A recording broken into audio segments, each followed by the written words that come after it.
뉴욕시가 불법 스쿠터 단속을 강화합니다. 노스캐롤라이나의 한인 남성이 딸을 총기로 살해한 뒤 자살했습니다. 어제 뉴욕시 일대에서 4건의 칼부림 사건이 발생해 2명이 사망했습니다. 뉴욕시가 지하철 건의사항을 직접 전달할 수 있는 프로그램을 개시합니다. 이상은 TKC 뉴스데스크 오늘의 주요 소식입니다.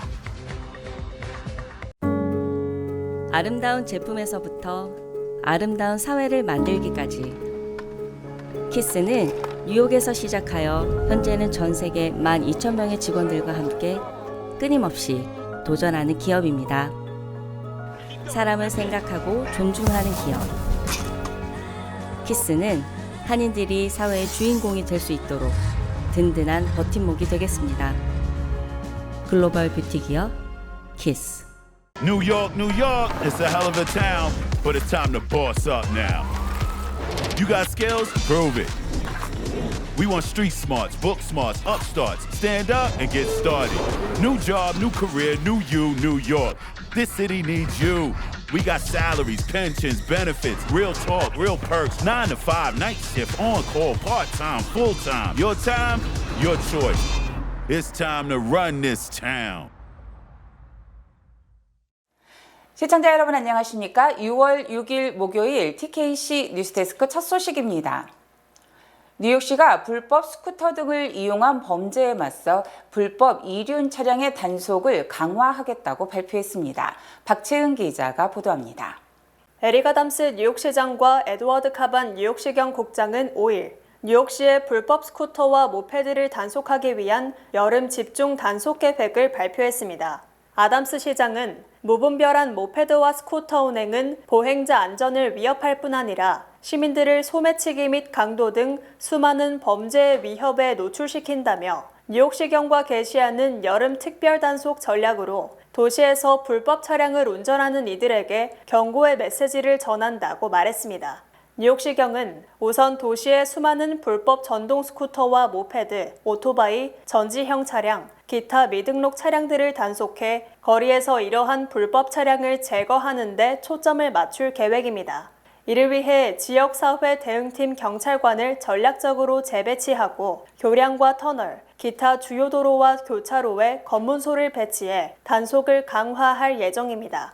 이외에도 아담스 행정부는 불법 이륜 차량의 판매 시점에 등록 및 면허 취득을 요구해 모페드의 무분별한 거래를 막는 뉴욕주의 법안을 옹호해왔습니다. 스쿠터와 모페드 등 이륜 차량은 범죄자들이 재빨리 범죄를 저지르고 도주하기 매우 용이한 교통수단이며 그 과정에서 많은 피해자들이 신체적 부상을 입게 됩니다. 불법 스쿠터 등을 이용한 범죄는 2022년부터 꾸준히 증가해 2022년 1월에서 5월간 총 44건의 신고와 10개의 강도 패턴이 발견됐지만 올해 동기에는 총 415건의 신고로 79개의 강도 패턴이 발견됐습니다. 지난 3일 노스캐롤라이나주 채플힐에서 70세 한인 남성 최모 씨가 31세 딸을 총기로 살해한 뒤 스스로 목숨을 끊는 충격적인 사건이 발생했습니다. 노스캐롤라이나주 채플힐 경찰국에 따르면 지난 3일 오후 2시 20분쯤 채플힐 시내 2701 홈스테이드 로드에 위치한 채플뷰 아파트 단지 내 유닛에서 70세 최한호 씨와 딸 31세 최혜진 씨가 총상을 입고 숨진 채로 발견됐습니다. 현장 조사 결과 경찰은 아버지가 딸을 총격 살해한 후 자살한 것으로 결론지었습니다. 이들 부녀는 사건이 발생한 아파트에서 함께 거주해온 것으로 알려졌습니다. 최한호 씨는 채플힐로 이사 오기 전 뉴욕시 브롱스, 메릴랜드주 셀리스베리 등에 거주한 적이 있는 것으로 전해졌습니다. 퀸즈 리치몬드 힐에서 딸이 아버지를 칼로 수차례 찔러 죽이는 사건이 발생해 경찰이 사건의 경위를 조사하고 있습니다. 뉴욕시경은 어제 브루클린과 퀸즈, 브롱스 일대에서 발생한 최소 4건의 칼부림 사건을 조사하고 있습니다. 오전 7시경 경찰은 신고를 받고 출동한 퀸즈 리치몬드 일의 한 자택에서 피를 흘리며 쓰러져 있는 70세 남성을 발견했습니다. 70세 피터 카박은 그의 딸과 다툼 중 딸에 의해 몸 여러 곳에 칼을 맞아 현장에서 숨졌습니다.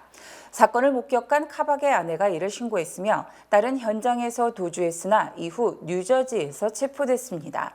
경찰은 또 어제 오전 2시 45분경 브롱스 사운드뷰 구역에서 73세 데릴 사전트의 가슴에 칼을 찔러 사망에 이르게 한 용의자를 찾고 있습니다.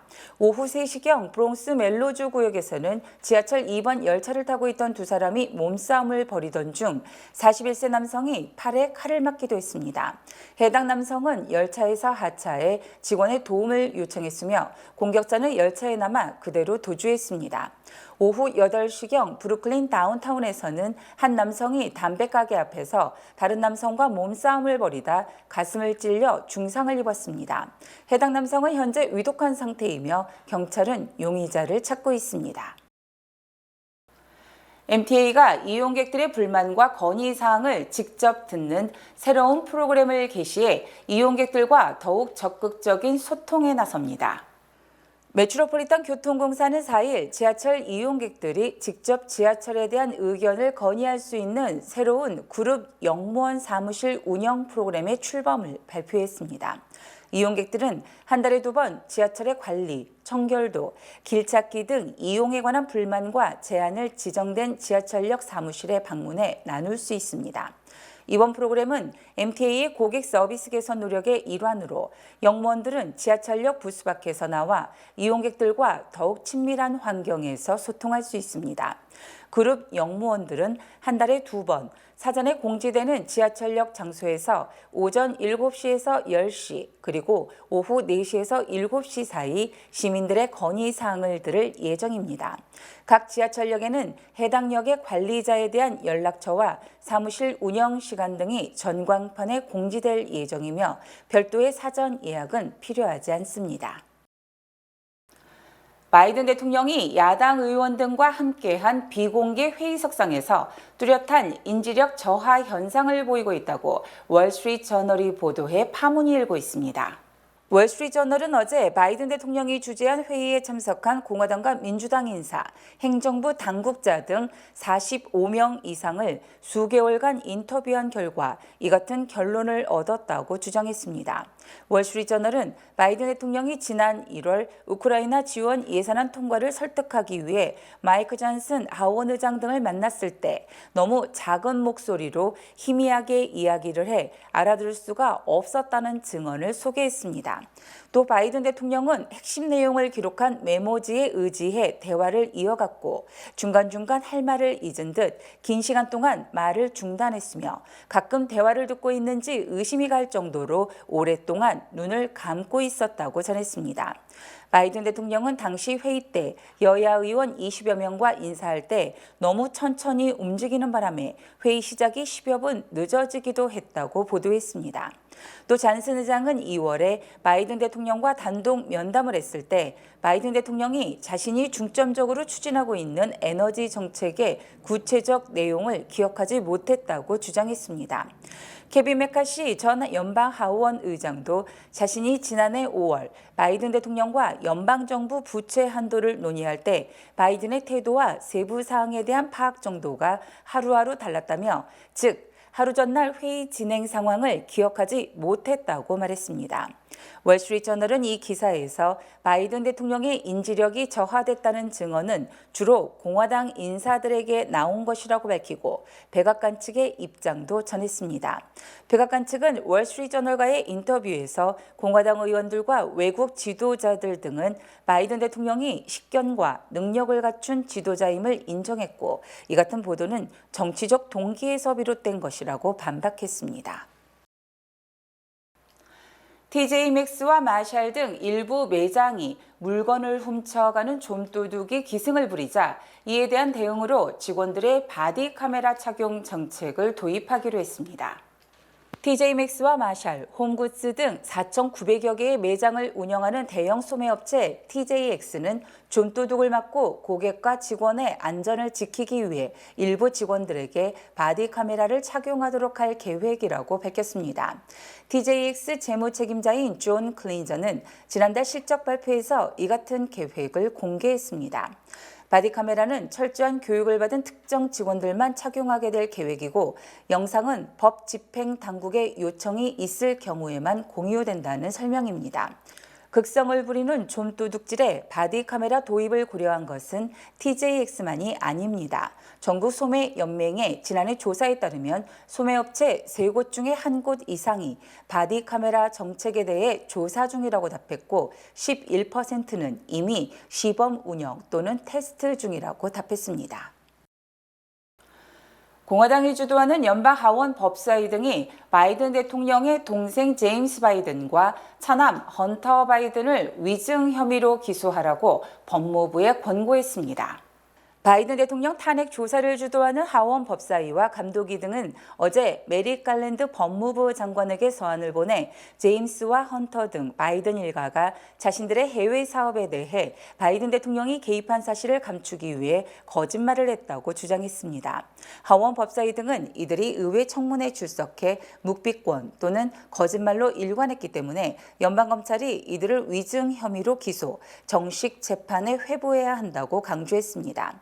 연방하원은 지난해 9월부터 공화당 소속 케빈 메카시 당시 하원 의장의 지시로 탄핵 조사에 들어갔으며 같은 해 12월에는 하원 차원의 결의로 탄핵 조사를 공식화했습니다. 현재 헌터 바이든은 바이든이 부통령으로 재직 중일 때 우크라이나 기업의 이사로 일하면서 수백만 달러를 받았으며 바이든 대통령도 아들의 금품 수수에 가담했다는 의혹을 받고 있으며 동생 제임스 역시 해외 기업에서 막대한 돈을 받은 것으로 드러났습니다. 해외 기업들이 부통령 일가에게 돈을 준 것은 누가 보더라도 부통령을 의식한 행동이지만 바이든 일가는 의혹이 사실이 아니라며 눈 가리며 아웅하는 식으로 국민 여론을 무시하고 있습니다. 한편 헌터 바이든은 델라웨어주 연방법원에서 불법 총기 소유 혐의에 대해 재판을 받고 있습니다. 이스라엘이 미국 정부의 군사 지원 등을 받아내기 위해 가짜 SNS 계정을 통해 댓글 작업을 하는 등 조직적으로 여론을 조작한 것으로 드러났습니다. 뉴욕타임즈는 재외 유대인 업무를 담당하는 이스라엘 재외동포부가 미국 의회와 일반 국민들을 대상으로 한 SNS 공작을 주도했으며 지난해 10월 정치 마케팅 회사인 스토익을 고용해 이 공작을 맡겼다고 보도했습니다. 즉 이스라엘 정부가 직접 개입한 것으로 X와 페이스북, 인스타그램 등의 수백 개의 가짜 계정을 만들고 미국인으로 위장을 해 이스라엘 입장을 뒷받침하는 게시물을 올리고 기존 게시물에 댓글을 남기고 있는 것으로 드러났습니다. 특히 이스라엘 정부는 인공지능인 챗 GPT를 통해 친이스라엘 게시글을 무더기로 생성, 이를 그대로 복사해 SNS에 게재한 것으로 알려졌습니다. 또 이스라엘 지원 예산의 승인 권한이 있는 연방 의원들, 특히 하킴 제프리스 민주당 하원 원내대표, 라파엘 원옥 상원 의원, 리치 토레스 하원 의원 등 연방 의원 10여 명의 SNS 계정에 집중적으로 친이스라엘 댓글을 다는 방법으로 압력을 가한 것으로 드러났습니다. 이스라엘 정부는 이 외에도 친이스라엘 정책을 마치 중립적인 언론이 보도한 것처럼 꾸미기 위해 영어로 된 가짜 언론사 사이트 3개를 운영했다고 뉴욕타임즈는 보도했습니다.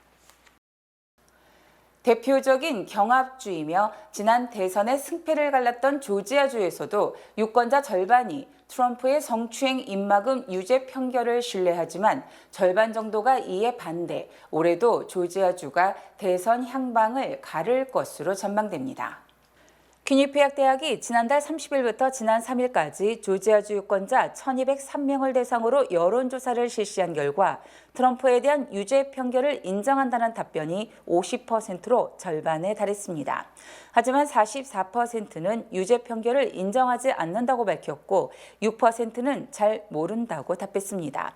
이 같은 결과는 대표적 경합주이며 보수 색채가 강한 것으로 알려진 조지아주에서도 절반 정도가 유죄 판결을 인정한다는 것이지만 잘 모르겠다는 답변을 포함해 나머지 50%가 유죄 판결을 인정하지 않는 쪽임을 감안하면 올해 대선에서도 한 치 앞을 내다볼 수 없는 접전이 예상됩니다.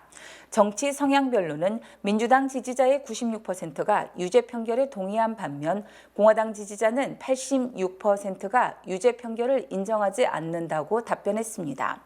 무당층도 유죄의 판결을 인정한다는 답변은 52%인 반면 42%는 이를 인정하지 않는다고 답변. 조지아주가 올해 대선에서도 결정적 역할을 할 것으로 전망됩니다.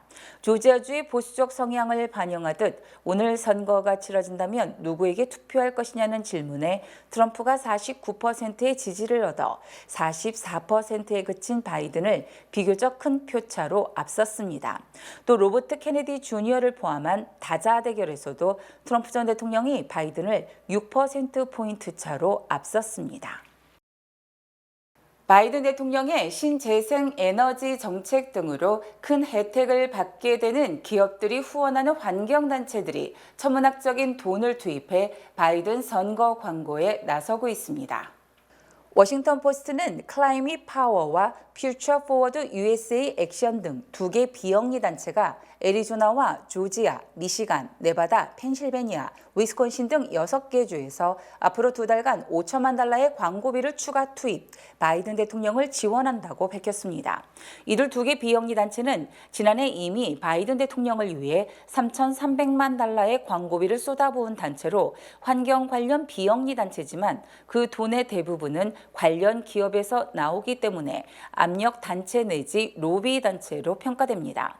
이들의 광고는 기후변화의 심각한 문제를 지적하고 클린 에너지를 비롯해 약값 인하 등 바이든 대통령의 정책 성과를 부각시키는 내용을 담는 등 바이든 대통령을 홍보하는 선거 광고입니다. 또 아메리칸 브릿지 21세기라는 정치활동위원회도 지난달부터 2,500만 달러를 투입하는 등 이번 대선 때 1억 4천만 달러를 들여 바이든 선거 운동을 지원할 계획입니다. 이외에도 성소수자 단체인 휴먼 라이츠 캠페인도 바이든 재선을 위해 1,500만 달러를 후원하기도 하는 등 정치적 색채가 옅은 것으로 위장한 외곽 단체들이 대대적인 바이든 지원에 나서고 있습니다. 특히 이들의 광고는 경합주 6개 주에 집중됨에 따라서 이번 대선에서도 이 지역 언론사들이 올해 1년 광고로 다음 대선 때까지 4년치 먹거리를 확보할 것이라는 말이 나오고 있습니다. 지난해 한국인 1인당 국민소득이 사상 처음으로 일본을 앞지른 것으로 집계됐습니다. 한국은행이 어제 발표한 2024년 1분기 국민소득 통계에 따르면 지난해 1인당 국민총소득이 36,194달러로 집계됐으며 이는 지난 2021년 37,898달러보다는 줄어든 것입니다. 하지만 이는 지난해 일본의 1인당 국민총소득 35,793달러보다 많은 것으로 한국이 일본을 앞지른 것으로 사상 처음입니다. 또 인구 5천만 명 이상의 국가 중에서 한국은 미국, 독일, 영국, 프랑스, 이탈리아에 이어서 6번째로 1인당 국민 총소득이 높은 것으로 조사됐습니다. 이에 대해 한국은행은 일본이 2022년에 이어서 2023년에도 통화가치가 하락함에 따라 1인당 국민 총소득 순위가 한국보다 낮아졌다며 한국은 환율이 안정되면 수년 내 4만 달러 달성이 가능할 것으로 전망했습니다. 또 실질적인 구매력을 나타내는 실질 국민 총소득은 567조 5천억 원으로 지난해 4분기보다 2.4% 늘었고 2016년 1분기 이후 증가폭이 가장 컸습니다. 한편 한국의 1분기 실질 국내 총생산은 전분기보다 1.3% 증가했습니다. 캘리포니아주가 포춘 500대 기업을 가장 많이 유치한 주로 조사됐으며 뉴욕주는 2위에 그쳤습니다.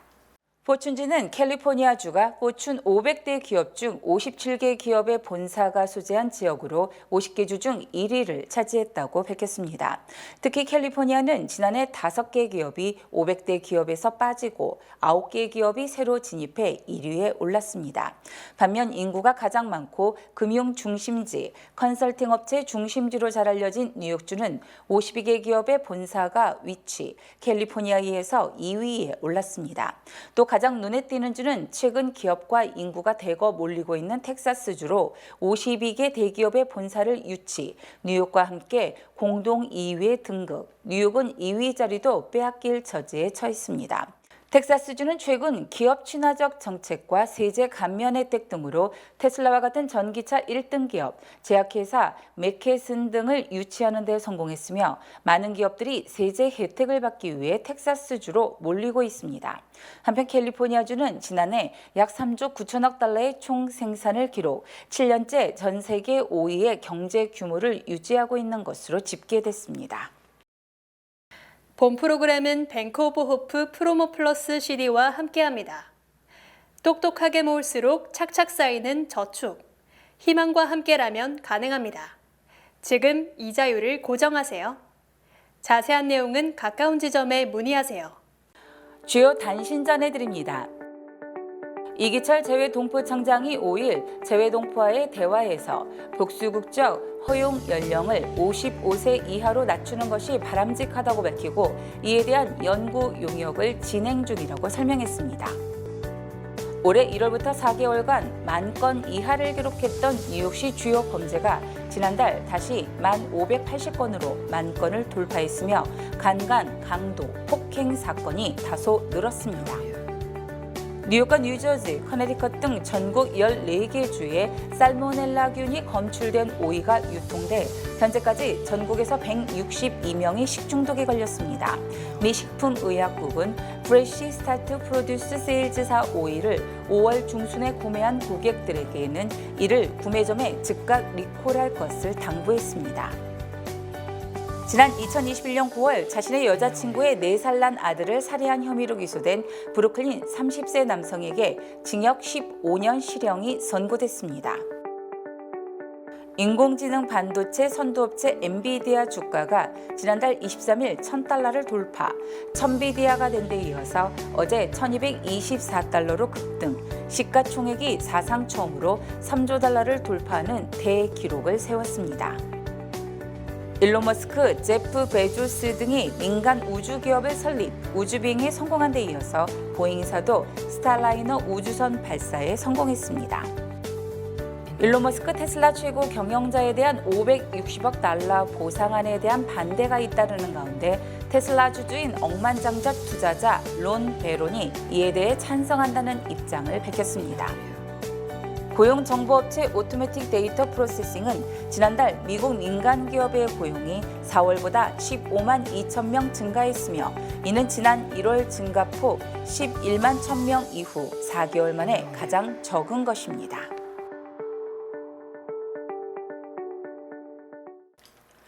날씨 전해드립니다. 금요일인 내일은 대체로 맑겠습니다. 내일 낮 최고 기온은 83도, 밤 최저 기온은 63도입니다.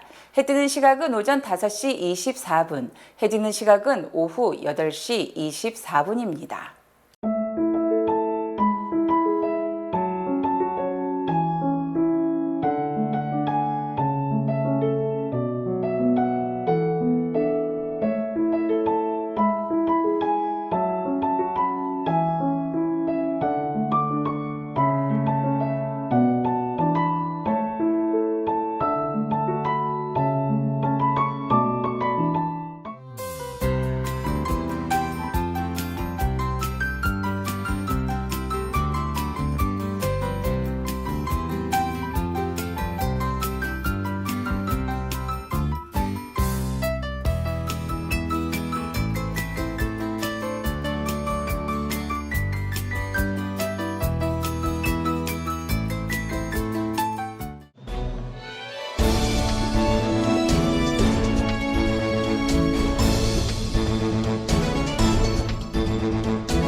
이상으로 6월 6일 목요일 TKC 뉴스데스크를 마칩니다. 시청해주신 여러분 고맙습니다.